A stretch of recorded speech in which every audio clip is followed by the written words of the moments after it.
Bonjour à tous et bienvenue dans cette nouvelle vidéo. On se retrouve comme d'habitude pour parler films, pour parler séries, pour parler sorties et pour parler plateformes de streaming. Et cette fois-ci, j'ai le plaisir de parler avec vous d'une saga iconique du cinéma. Vous en doutez avec la miniature et avec ma magnifique chemise thématique, nous allons parler de Jurassic Park et de sa suite Jurassic World. J'ai eu le plaisir hier après-midi de redécouvrir au cinéma le premier et le second Jurassic World. Et il faut savoir que j'adore cette saga de dinos, aussi parce que c'est une des seules sagas qui parle de dinos au cinéma, soyons honnêtes, même s'il y a certains très bons films qui se défendent, comme par exemple Dinosaure de Disney, qui est encore aujourd'hui un classique qui passe très bien malgré la 3D vieillissante, ou encore Dinotopia, que personnellement je n'aime pas beaucoup mais qui est vrai, est un film quand même de mon enfance. À part Jurassic Park et Jurassic World, il n'y a pas grand chose dans le game du dino au cinéma. C'est donc avec grand plaisir qu'on va parler aujourd'hui de cette énorme saga.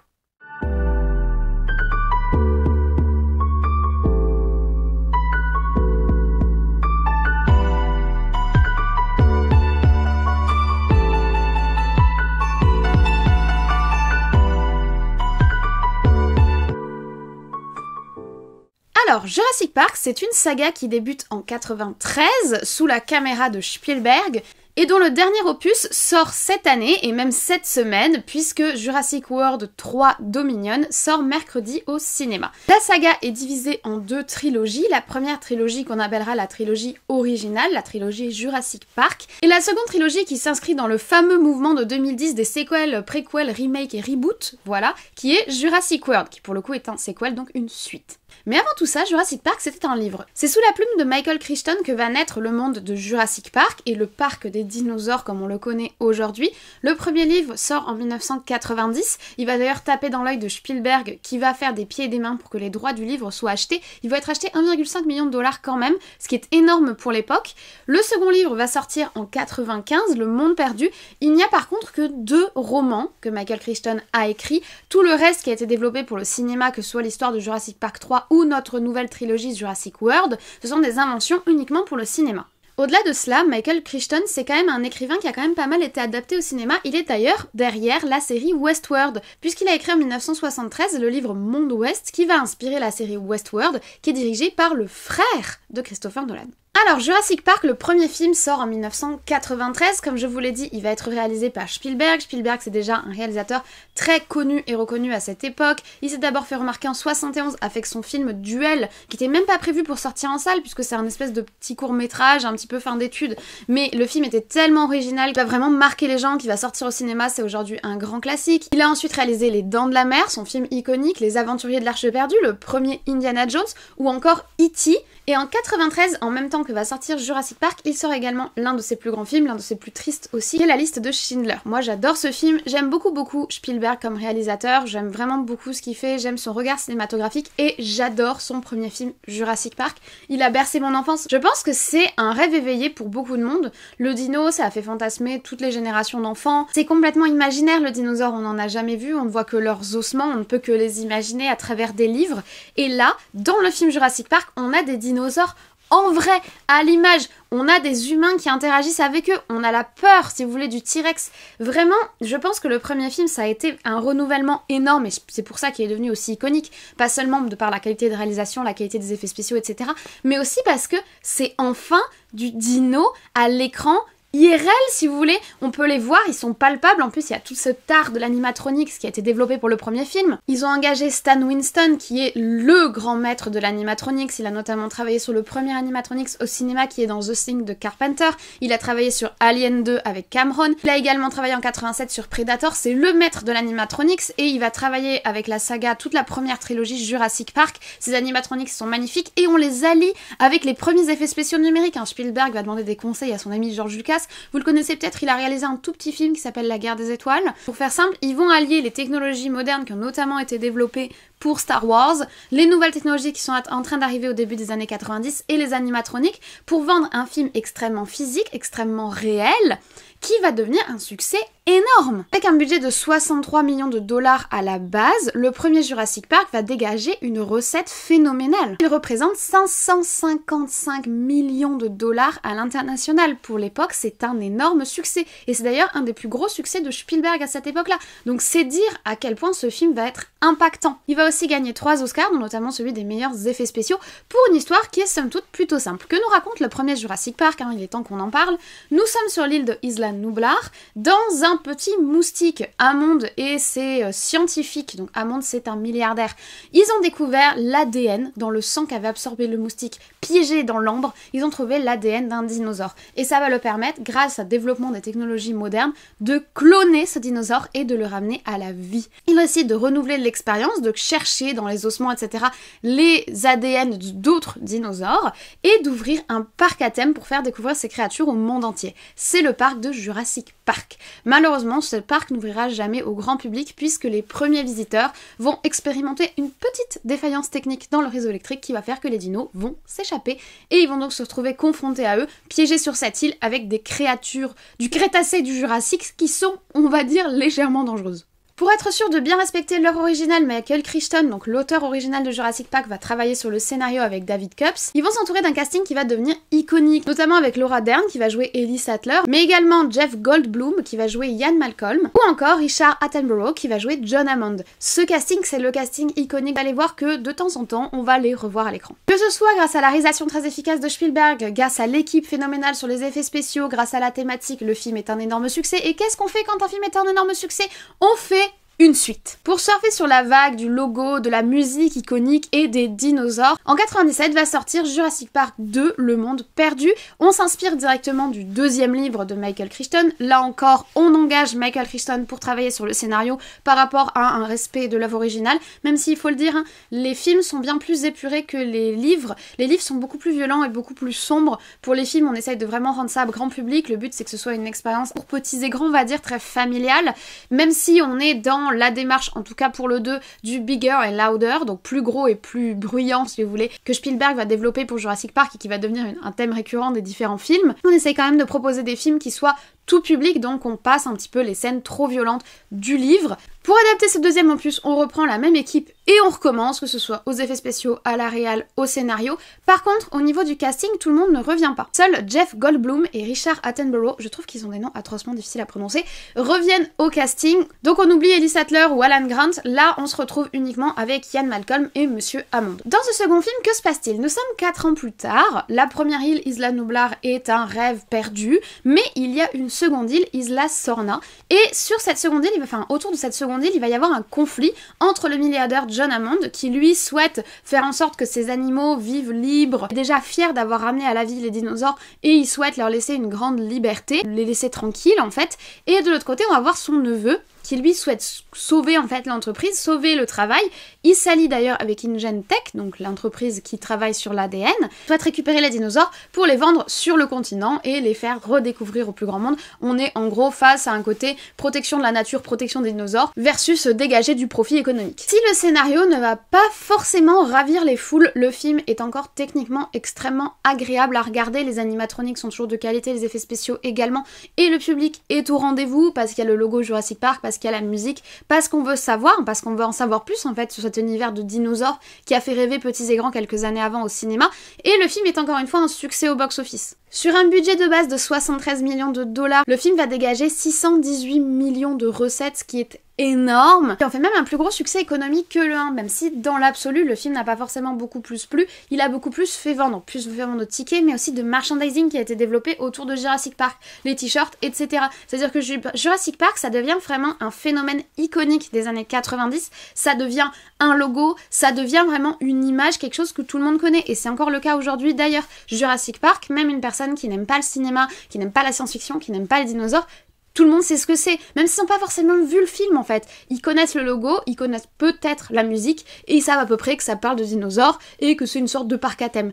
Vraiment, ça va marquer la culture populaire d'une façon très intense. Vous le savez, quand on a un 1 qui réussit et un 2 qui réussit, on fait un 3. Malheureusement, c'est peut-être le film de trop pour la première trilogie. Spielberg quitte le navire. De toute façon, Spielberg, il n'a pas l'habitude de faire des suites à ses propres films. Il a fait une exception parce qu'il y avait le deuxième livre de Michael Crichton, mais là, il est producteur, mais il n'est plus réalisateur.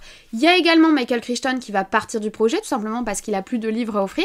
Il n'y a que 2 tomes à Jurassic Park dans le livre original, donc pourquoi l'avoir sur un 3 s'il a pas travaillé dessus. C'est Joe Johnston qui reprend la réalisation du film. Alors Joe Johnston, il s'est fait connaître puisqu'il a réalisé Chérie, j'ai rétréci les gosses ou encore Jumanji, le grand succès. Quelques années plus tard, en 2011, il va d'ailleurs réaliser Captain America First Avenger, donc c'est quand même un très bon réalisateur, mais ce troisième Jurassic Park n'est pas forcément à la hauteur des deux premiers, pas forcément à la hauteur du premier, et il va quand même pas mal décevoir le public. Malgré le budget de 93 millions de dollars, le scénario a été très difficile à développer. Dites-vous qu'il y a eu quand même 6 à 10 scénarios différents qui ont été écrits. Il y a 3 scénaristes qui vont se succéder à la réalisation. Joe Johnston va menacer plusieurs fois de quitter le projet, de la même façon que Spielberg, qui est producteur, qui va dire écoutez, si vous ne trouvez pas de scénario, on ne le fait pas, ce film.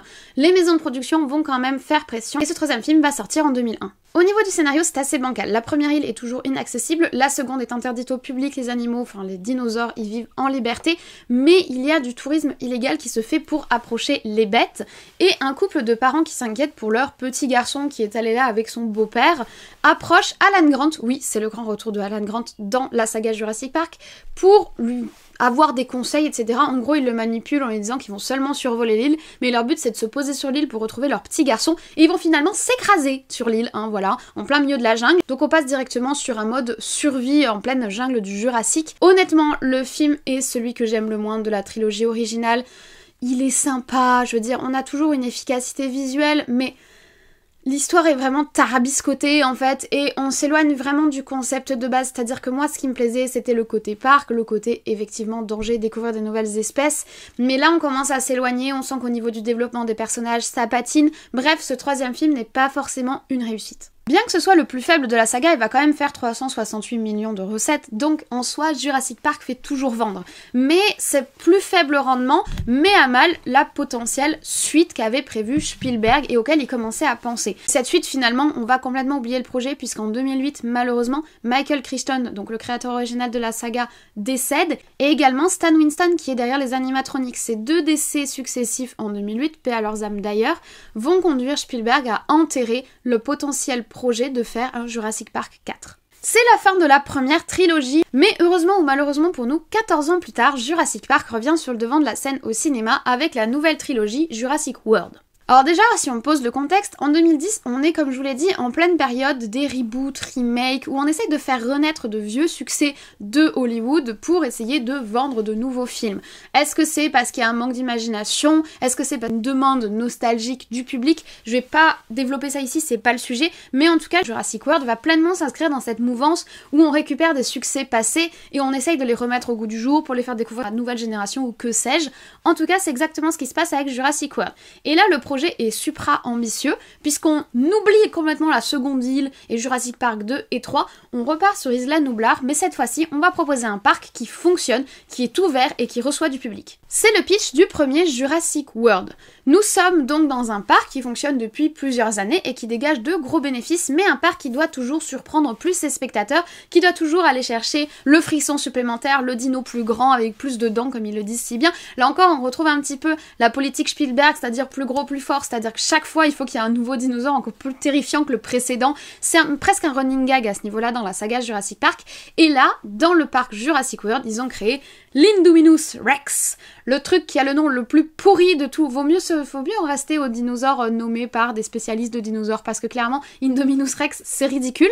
Mais ils ont créé l'Indominus Rex. Malheureusement, il semblerait que l'Indominus Rex soit particulièrement intelligent puisqu'il réussit à s'enfuir en mettant en place des stratégies, car le truc réfléchit, car oui, en plus de créer des dinos flippants, il les crée intelligentes dans le doute. En soi, le concept est plutôt intéressant, puisque un parc qui fonctionne, un parc de loisirs autour des dinos qui fonctionne, c'est ce qu'a attendu le public en fait depuis Jurassic Park 1. Donc là, on répond à une attente. Malheureusement, le scénario est en fait quasiment un reboot du scénario du 1. Hormis le fait que le parc fonctionne depuis plusieurs années, on se retrouve à peu près sur le même problème, c'est-à-dire des dinos qui se baladent dans la nature, des gens qui sont en danger, qui se font poursuivre dans la jungle.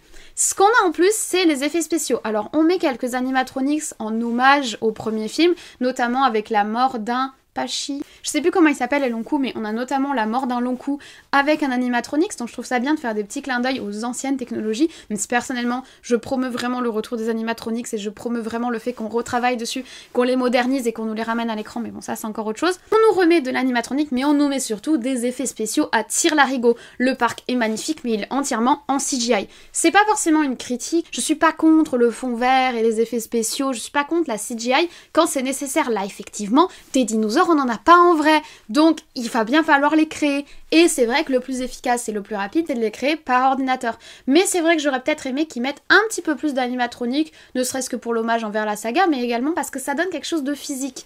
Là, les dinosaures, ton œil de spectateur voit qu'ils sont numériques, tu le sais. Et il n'y a pas forcément la même peur et la même angoisse physique en fait qu'on a pu avoir dans la première saga où ils existent vraiment techniquement ces dinosaures. Alors oui, ils sont pas de chair et de sang, ils sont mécaniques, mais techniquement ils existent vraiment et tu sens la différence à l'image quand même. Ça n'empêche pas que le film avec ses 150 millions de dollars a déjà un casting de rêve, c'est-à-dire qu'ils engagent Chris Pratt, moi j'aime beaucoup Chris Pratt, il vient tout juste de sortir de son dernier succès qui est un succès Marvel puisqu'il a joué dans Les Gardiens de la Galaxie en 2014. Il a le vent en poupe, il devient le héros de la nouvelle saga, il est très efficace à l'image, en plus là il joue le rôle du dompteur de dinosaures, ça on n'a pas encore eu. On a eu les mecs qui connaissent les dinosaures, les mecs qui les étudient, les mecs qui essayent de les contrôler, les mecs qui leur tirent dessus, mais on n'a pas encore eu le dompteur de dinosaures. Ça c'est assez original et je trouve ça assez efficace comme concept, pour le coup, qui va d'ailleurs revenir dans les autres opus de la saga. Je trouve franchement que dans ce premier film, il y a des bonnes idées. Aux côtés de Chris Pratt, on a Bryce Dallas Howard. Bryce Dallas Howard, c'est l'héroïne du Village de Shyamalan. J'adore ce film et je trouve qu'elle est très très belle cette femme. Et je trouve qu'elle passe très bien à l'écran, même si son personnage dans le premier film a provoqué quelques petites polémiques féministes, on va dire, parce que c'est vrai qu'elle passe tout son film en talons, la pauvre dame. Je sais pas comment elle fait pour courir. Au final, ça relève de l'exploit, hein, parce que franchement, pour courir avec des petits machins hauts comme ça, tout fin, je ne sais pas, c'est exceptionnel. En tout cas, il y a une vague polémique féministe autour du film, bon, qui a pas fait grand bruit non plus, hein. C'est juste que c'est vrai que quand tu revois le film, pour l'avoir revu hier, la pauvre, elle doit avoir mal aux pieds. Et on a également, au passage, Omar Sy, qui joue comme une planche à repasser. Je suis désolée, le contraste fait hyper mal par rapport aux autres acteurs. Omar Sy peut être très bon dans certains films, notamment dans les films français où il colle, parce qu'il a un jeu classique film français, et donc il colle à l'ambiance. Franchement, que ce soit dans, alors je sais plus, c'est Day of Future Past où il a joué, ou dans celui-ci, je n'adhère pas. Il colle pas avec les autres. Il est sympathique, hein, mais voilà, il colle pas, je trouve. Dans tous les cas, la saga attire les foules au cinéma, déjà parce qu'on veut savoir ce qu'on a fait de Jurassic Park, comment on va moderniser le truc, on veut voir les nouveaux effets spéciaux qui ont été développés. En plus, dans le film, ils ont rajouté un petit humour qui est très tendance à ce moment, mais qui est l'humour Marvel, un petit peu, qui est drôle. Honnêtement, le film est sympa, il est drôle, il est familial. En plus, ils utilisent le trick de mettre des enfants, ce qui fait que ça a d'autant plus concerné la nouvelle génération. L'ancienne génération est déjà acquise à l'ancien Jurassic Park. Là, le but, c'est de conquérir la nouvelle génération pour qu'elle s'attache en fait à ce nouveau Jurassic World. Et ça fonctionne. Et d'ailleurs, la figure de l'enfant confronté aux dinosaures, ça va revenir dans la suite, dans le 2, parce que c'est un concept qui marche. Maintenant, s'il y a bien une chose qui est très très dommage dans cette nouvelle saga, c'est qu'on a tellement enterré profondément la science qu'on sait même plus où on l'a cachée. C'est-à-dire que c'est pas que la première saga est forcément réaliste scientifiquement. Il faut partir du postulat qu'on sait faire du clonage et qu'on sait faire grandir dans des œufs mais sans ventre de maman dinosaure des dinosaures, ce qui est totalement logique. Mais je veux dire, au-delà de ce postulat-là, le premier film essayait à peu près d'être cohérent, enfin les premiers films essayaient à peu près d'être cohérents scientifiquement ou au moins logiquement, d'être logique. Là c'est adieu la logique, RIP, repose en paix la logique, et là c'est-à-dire qu'ils assument totalement le 100% TGCM de cette nouvelle saga. Après on adhère ou on adhère pas, j'avoue qu'au début ça m'a un peu perturbée, mais au final tu rentres dans le truc, et puis l'action est efficace, et puis il y a de l'humour, et puis il y a Chris Pratt, et puis il y a des dinos, et puis il y a des scènes qui sont ultra charismatiques. Je veux dire, chevaucher sur sa moto avec ses raptors, c'est la classe de ouf. Forcément que ça marche, parce qu'à l'image c'est super impactant. Le film va être un succès commercial avec 1,7 million de dollars, et qu'est-ce qu'on fait quand le premier fonctionne? On en fait un deuxième, vous connaissez la chanson. Donc Jurassic World 2, ou plutôt Jurassic World Fallen Kingdom. Le parc a été laissé à l'abandon, vous connaissez, on revient un petit peu sur des thématiques qui ont déjà été rebattues, les animaux vivent en liberté, etc. Sauf que, et là, nouveau concept, Un volcan entre en éruption sur l'île de Zlanubar et menace l'extinction des dinosaures. Oui, encore les pauvres. Clairement, l'histoire se répète. Et pour le coup, j'ai trouvé ça intéressant de nous proposer une espèce de seconde extinction des dinosaures à l'image. J'ai trouvé ça assez... J'ai bien aimé l'idée. Que se passe-t-il? La société est un petit peu en débat. Faut-il sauver ces créatures ou les laisser s'éteindre? Ian Malcolm refait son apparition pour dire encore des phrases à la Ian Malcolm, c'est-à-dire « Il faut laisser la nature réparer nos erreurs ». Lui, il dit toujours des phrases... Je le trouve marrant ce personnage parce que il est toujours 100% perché et on dirait qu'il essaye d'écrire un livre de philosophie sur les dinosaures à chaque fois. Après, son discours est intéressant puisque c'est un discours sur le transhumanisme, la biotech, etc. qui est très très actuel pour le coup, donc c'est intéressant qu'il porte ça dans le film, mais bon, Ian Malcolm, il est toujours là pour dire des trucs « Il faut laisser la nature trouver son chemin, la nature répare les erreurs par elle-même ». Bref, Ian Malcolm dit qu'il faut laisser les animaux s'éteindre, mais Claire, qui est l'ancienne directrice du parc, qui a une révélation et qui veut maintenant les protéger, a lancé une association pour essayer de sauver ces pauvres créatures qui vont mourir volcanisées. Oui, je sais, c'est un mot qui n'existe pas. Elle va alors être contactée par un mystérieux milliardaire qui propose tout simplement de financer entièrement l'opération de sauvetage des dinosaures, ce qui n'est pas du tout chelou, en payant des mercenaires pour aller récupérer les dinosaures, ce qui n'est pas du tout chelou. Les millionnaires, les mercenaires avec des têtes, disons, pas très recommandables, tout cela n'a rien de chelou, vraiment, les mecs sont des écolos très confirmés. En fait, clairement, comme vous l'entendez à mon ton, c'est pas forcément le scénario qui est très intéressant dans ce nouveau film. Ce qui est intéressant, c'est le réalisateur qu'ils ont choisi pour réaliser Fallen Kingdom, puisqu'ils ont engagé Juan Antonio Bayona, et Juan Antonio Bayona, il a réalisé quelques-uns des films que j'aime beaucoup. Déjà, il a réalisé L'Orphelinat, qui est un film d'horreur absolument exceptionnel. Ensuite, il a réalisé The Impossible sur le tsunami qui a secoué l'Indonésie en 2009 ou 2007, je sais plus, j'ai perdu la date. C'est un film que j'aime beaucoup, que j'ai d'ailleurs mis dans mon classement de mes films catastrophes naturelles préférés, donc si vous voulez aller voir, c'est par ici. Et il a également réalisé Quelques minutes après minuit. En fait, Bayona, c'est un réalisateur de films d'horreur. Et il va apporter en fait quelque chose de supplémentaire à l'écran qu'on n'avait pas encore forcément eu ou bien développé dans les précédents films, une dimension horrifique. Il va donner à nos dinos quelque chose de flippant. Il va faire des plans flippants. Je veux dire, toute la scène dans la chambre de la gamine, elle est terrifiante. Je veux dire, il y a de quoi terrifier des gosses. Je trouve, franchement. Et alors, il y a des plans qui sont absolument magnifiques. Le plan, du coup, de l'extinction, enfin, de lorsque l'île se recouvre de lave, avec encore, je crois que c'est un pachi, encore un long cou, qui est là et qui est piégé et qui voit le bateau s'éloigner et qui pleure et qui agonise. Cette scène, elle est horrible, elle est déchirante. Je trouve que le film n'est peut-être pas un scénario intéressant, il a un scénario qui est très tiré par les cheveux, soyons honnêtes, même s'il est très impressionnant comme scénario, enfin je veux dire le côté mercenaire, mafia, vente aux enchères de dinosaures, trafic, etc., c'est très intéressant. Et puis l'ouverture que le film laisse à la fin, moi c'est ce qui m'enthousiasme le plus, mais je trouve surtout que le film est très visuel, qu'il a vraiment apporté quelque chose visuellement en plus à tout ce qui existait déjà. C'est plus seulement plus gros et plus fort. D'ailleurs la question n'est pas là, puisque le plus gros, on sait lequel c'est le T-Rex, qui est d'ailleurs une sorte de running gag, puisque le T-Rex vient toujours pour nous sauver, ce qui est logique. Tout le côté plus violent, plus dangereux, etc. Oui, forcément, c'est la thématique des films Jurassic Park et Jurassic World, mais il y a aussi ce côté horrifique et visuel qui va être ajouté au film que j'ai trouvé personnellement très intéressant et qui fait que, malgré ses très nombreux défauts, Fallen Kingdom est un de mes Jurassic Park préférés. Enfin, c'est un Jurassic World, mais vous me comprenez. D'ailleurs, petite parenthèse, Monsieur Bayona va nous réaliser quelques-uns des épisodes de la nouvelle série Lord of the Ring, la Ring of Power. J'ai trop hâte, parce que j'aime ce qu'il fait, j'aime son regard cinématographique, j'ai juste trop hâte de voir ce qu'il va faire de l'univers de Tolkien. En tout cas, avec 1,3 million de dollars de recettes, le film est encore un succès et relance donc la machine pour un troisième opus. Ce troisième opus, il sort mercredi au cinéma et c'est Jurassic World Dominion. C'est probablement l'opus que j'attends le plus. Je vais vous dire pourquoi.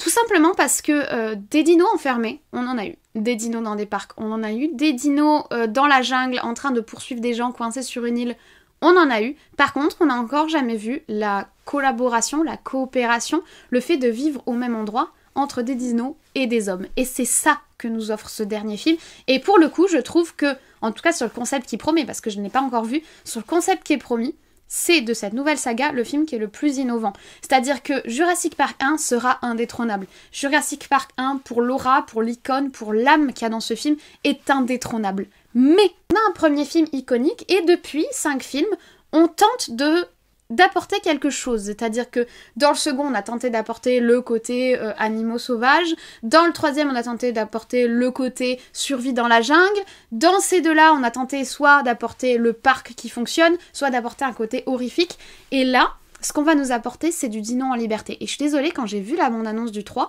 j'ai eu des émotions, j'ai eu les petites larmes aux yeux, parce que c'est ça qu'on attend en fait. Ces pauvres créatures, elles sont maltraitées, profitées, achetées, torturées, parce que les gens en ont peur et parce que, oui, forcément, ils n'étaient pas censés trop être là. Mais au final, qu'est-ce qu'on attend depuis 6 films qui vivent tranquilles en liberté leur vie? Enfin, moi en tout cas, c'est ce que j'attends. Et j'ai juste trop hâte de voir ça. Je ne sais pas trop ce que ça va donner, parce que l'ouverture qui nous est proposée à la fin du second film, donc Fallen Kingdom, c'est des dinosaures partout dans le monde, achetés par des trafiquants d'armes, achetés par des mafieux, achetés par des manias du pétrole. Donc maintenant il y a des dinos partout. Et techniquement, on a que des dinosaures femelles. Il n'y a pas de bébés sur le parc, ils ont que des femelles. Continuer à les reproduire, techniquement, il faudrait des mâles à un moment, donc je sais pas trop comment, mais bon, la vie trouve toujours son chemin, nous citons Ian Malcolm, notre grand gourou. J'ai juste trop hâte de voir ce qu'ils vont faire de ça, des dinos et des hommes qui évoluent dans le même univers, j'ai juste trop hâte de voir ça. Avant de voir, du coup, Jurassic World 3, que je vais voir demain soir en avant-première, si avant de voir ce film, je devais vous faire un classement, je mettrais d'abord le premier Jurassic Park, parce que l'icône absolue. Ensuite, je pense que je mettrais Jurassic World Fallen Kingdom pour toutes les raisons que je vous ai exposées.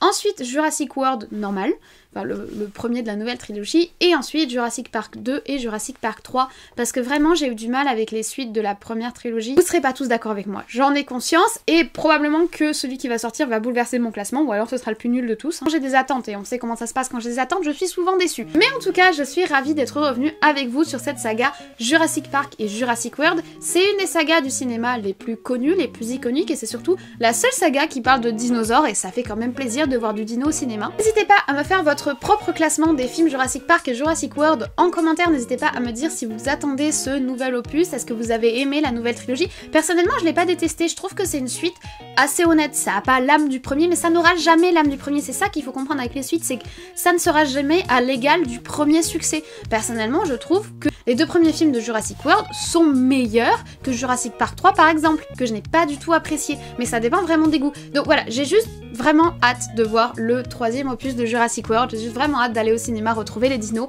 j'ai hâte de pleurer en voyant des dinosaures courir dans la pampa, voilà, à l'état sauvage, tout heureux, tout beau. Après je serais peut-être déçue. Dans tous les cas, si vous avez aimé la vidéo, n'hésitez pas à vous abonner, à activer la cloche, vous connaissez la chanson, n'hésitez pas à ajouter également un petit like, ça fait toujours plaisir, je ne vous embête pas plus, je sais que la vidéo est déjà très longue, je vous souhaite donc dès à présent une très bonne journée, une très bonne semaine, de très bons visionnages, et nous on se retrouve très vite.